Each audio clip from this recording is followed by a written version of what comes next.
Guys, update on the attendance. Sorry about that. I gave you the attendance was 18,685. Sorry, I mixed up 18,685 tonight.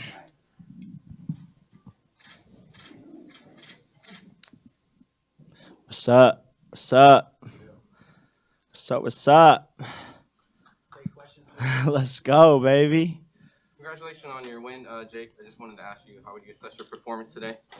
First and foremost, I want to thank Showtime. They're going to be playing back my fight December 18th on their network. December 28th. December 28th. Sorry, December 18th is stuck in my head.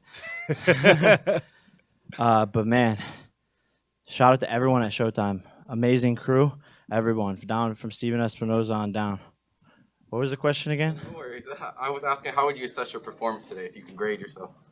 I mean, I got the knockout, highlight reel knockout. You know, I was setting up that shot because I knew he was going to try and catch the right hand coming straight, so I had to loop it around like a hook.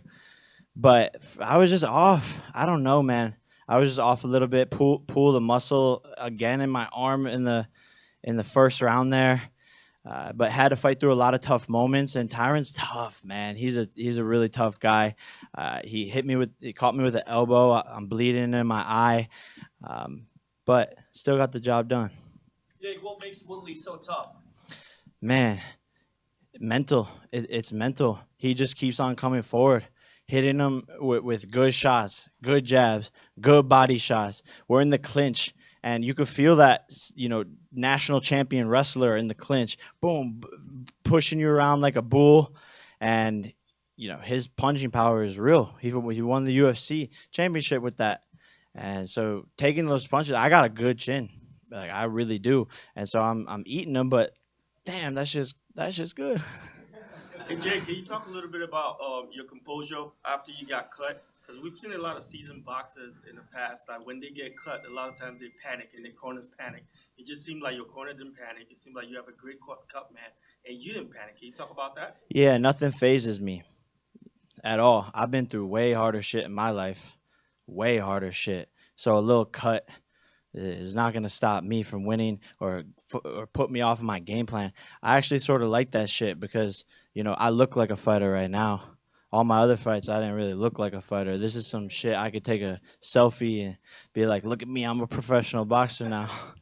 But my team was on top of it in the corner. Stay calm. Bro, at one point, the blood was in my eye. I just saw red. I don't even know if that's healthy. But I just saw red, but hey, you got to do it. Avid boxing fan, that was easily my favorite knockout of the year, and I think it's time that people deserve to give you credit, because even one of my favorite boxers, Devin Haney, had a fantastic win the other week, but it didn't end in a spectacular fashion like yours. So I say that to say people are still going to have something to say after this. Fight a real boxer. Where's Tommy Fury at? Whatever nonsense they're going to say. Have you done enough to please yourself at this point and say I've done enough to be happy? I've done more than enough. 4 massive fights in 13 months. No one in the history of boxing has done what I've done at this age. Massive pay-per-views, knocked out every single person that I've fought. The only person that's as active as me doing these bigger pay-per-views is Canelo. And he's 50-plus fights in. And like I said, I knocked out everyone that I fought, turned them all into memes. That shit's going viral all over the internet. And I'm ready to fight whoever. It doesn't matter if they're a professional boxer or if they're a 5-time UFC champion. I don't care. I'm really built for this. And no matter what, I'm going to find a way to get the job done. And that's what I showed tonight. And Tommy Fury is lucky that he wasn't in there tonight, because Tyron's way tougher. You know, he has that experience. Tommy probably would have looked a lot worse than that, and that was pretty bad. Can you walk us through the knockout? It seemed like, on Tyron's perspective, he was expecting a body shot, and the hand came down and clipped him. But were you gunning for that, or walk us through that? Yeah, so the whole fight he was catching like this, you know, catching my jab, catching my two, catching right here with his elbow on my straight two. And so I wasn't landing, and I was coming up with the 6 to the body, and I was doing that all night long. boom, I hit him with the fake, and then come with the one, and he went to go catch it, and that's when I knew he was pulling his hands away, and I put all my power into it because I knew I set him up the whole entire fight for that. That was you already planning on that with the feints and jumping. Yep, and I knew I normally I load up a lot, low key. I need to work on that, but but my coach is like, don't load up. You already have enough power in them. But I just do it anyways because that's how I am. I'm gonna work on that in the next camp. But I knew this punch was gonna land, so I put everything into it, everything. And you know, I might be a lumberjack because he went timber. Jake, Jake, obviously, you love boxing. You're becoming really good at it. But you also said earlier this week that you're struggling with like memory loss and speech and stuff like that. So, I didn't say that earlier this week. Next question. That's taken out of context. I didn't say anything like that. Jake, if you had to rank your 3 knockouts in the last 13 months, where would you rank this one and the other 2 as well? I would say this is number 1 because of the level of opposition. He's a 5-time UFC champ, and I flatlined him. Ben Askren, not really a striker. Nate Robinson, basketball player. But the fact that I proved I have one-punch power on a legend of this sport, people are going to be scared. That's why Masvidal and Nate Diaz got up out their seats and left because they didn't want me to jump out the ring and start going at them. But people should be scared. Everyone's on high alert. Jake, are those your next 2 targets at that point? Is it Diaz and Masvidal? Everyone's a target. No one's safe. Hide your kids, hide your wife. I'm like Santa Claus. I'm coming down your chimney. I'll fuck everybody up. I'll fuck your whole family up. Yep. If you were offered both guys, if you had a choice between Diaz or Masvidal, There's no choice there. They're both under contract with the UFC. There's no discussion on that. in the future, like if you could only fight one of them, who would you fight? I'll fight all of them. I don't care. I don't really know what's next on the roadmap. I've done it all. I've accomplished what I wanted to accomplish, and I need to take a break. I've been going at this nonstop for a year and a half, and it's a lot. It's a lot. I'm tired. I'm exhausted. Is the vocabulary word I would use.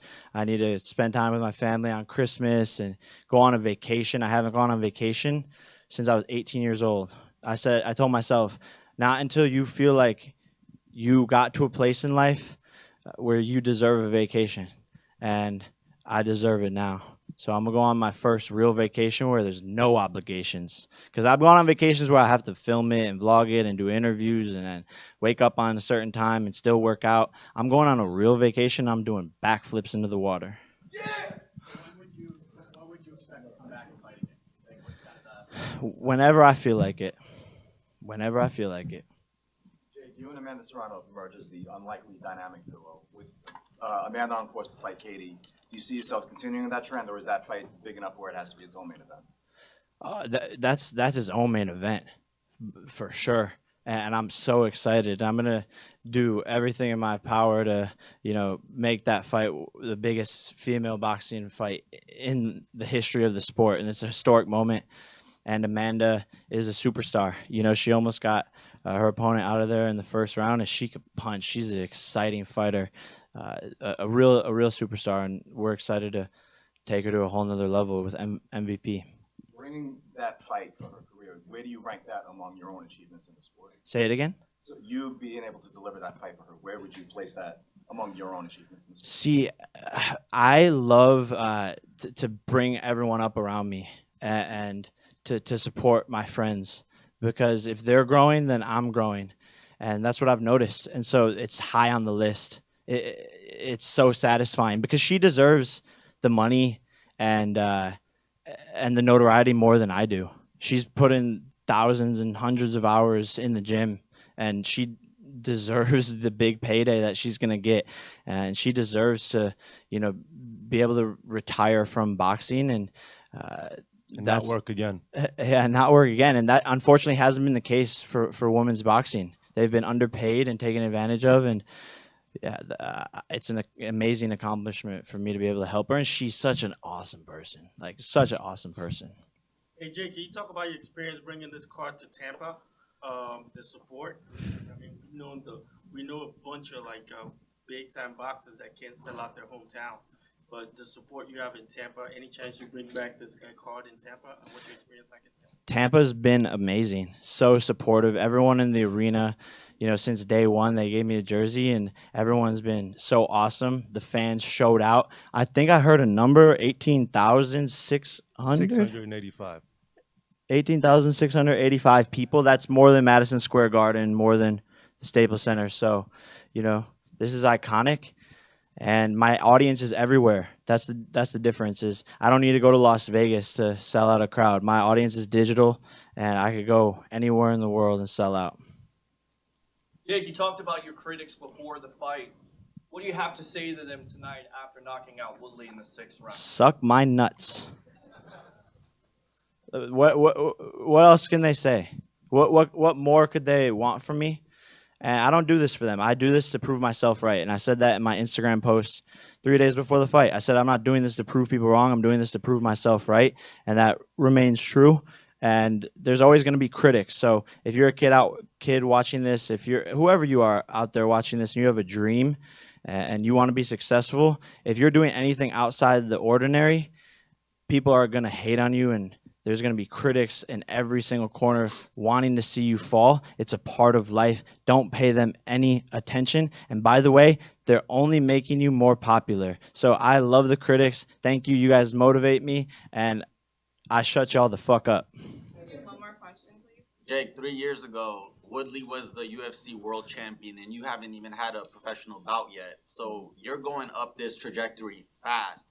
Do you have a long-term vision as to where you can see yourself going for a title shot, or are you just taking it fight by fight and seeing how you feel when you wake up in the morning after a fight? It's scary to try and put a cap on where this could go. The potential is unlimited here, and it's really up to me and my team and how hard I want to work.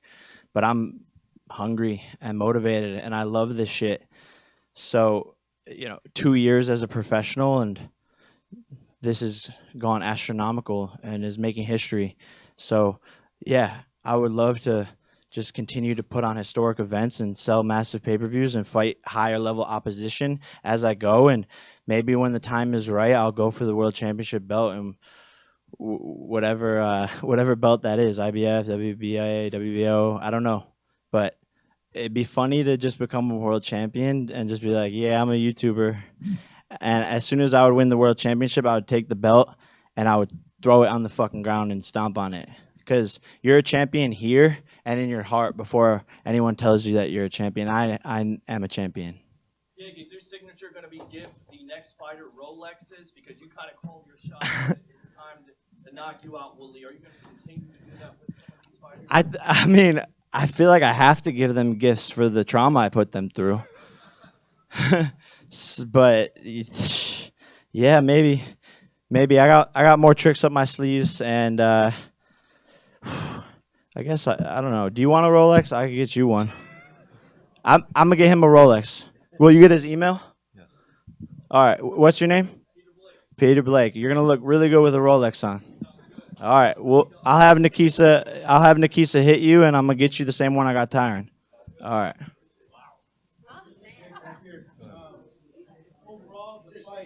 No Rolex watch for you. Overall, the fight, how did you feel compared to the first one in terms of your fluidity? Like, overall, did you feel at all like overtraining played a part at all? Nah, I felt a lot more comfortable, and my defense was way, way better. And in a lot of ways, it was similar to the first fight because we were sort of giving each other the same looks, and we both came in with a respect for our power, for each other's power. And so, a lot of times it was sort of like a stalemate because we were just gauging what the other person was going to do. Yeah, but I got elbowed, headbutted, and then when I pulled my arm right away, the same injury as before. So it is what it is. Shit.